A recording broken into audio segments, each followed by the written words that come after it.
to our top story. Do you have a CCB license? I What's the number? do. You can call the company. What is your CCB license?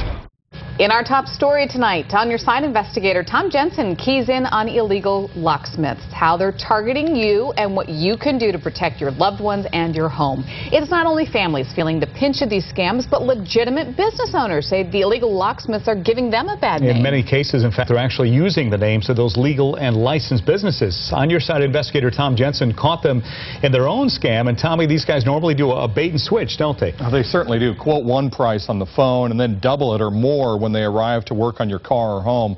And they often, as you said, Steve, use the names of real companies. Business is not booming at Davis Lock and Safe. And owner John Davis says he's not the only one who's feeling it. And more locksmiths are going out of business. Davis blames illegal locksmiths who quote one price to customers and then double it once they do the work. He says there are hundreds of them. They think they're getting it for 40, and now it's 130. It's 130 bait and switch. But yeah, and I mean, you're looking. Look, These are all locks. these are all scams. Look, I mean, hundreds and hundreds. They came out, showed up in an unmarked purple van. Susan was scammed after searching for someone to rekey her new home.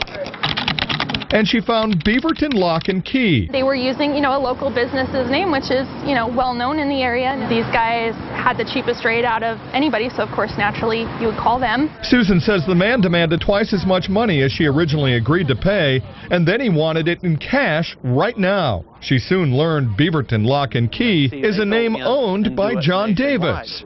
And the man who had the keys to her new home does not work for Davis. We decided to call the number Susan found on the internet. I locked myself out of my car. And within an hour, this man responded. Tom Jensen with KATU News. I've had a couple of people complain about your business. My business. Yes, the phone number they called. Who do you work for? The man refused to give me his state license number as required by law and then drove off saying he had another call. To John Davis, he's just one more in a growing number of bogus locksmiths using the good names of decent businesses to do bad business.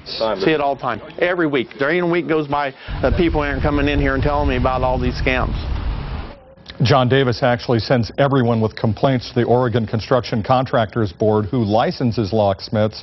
The man we confronted actually had a license until about 3 weeks ago when he lost it because he had no insurance. Bottom line for everyone at home, demand a CCB license number and demand a price quote in writing. Tom Jensen, KATU News.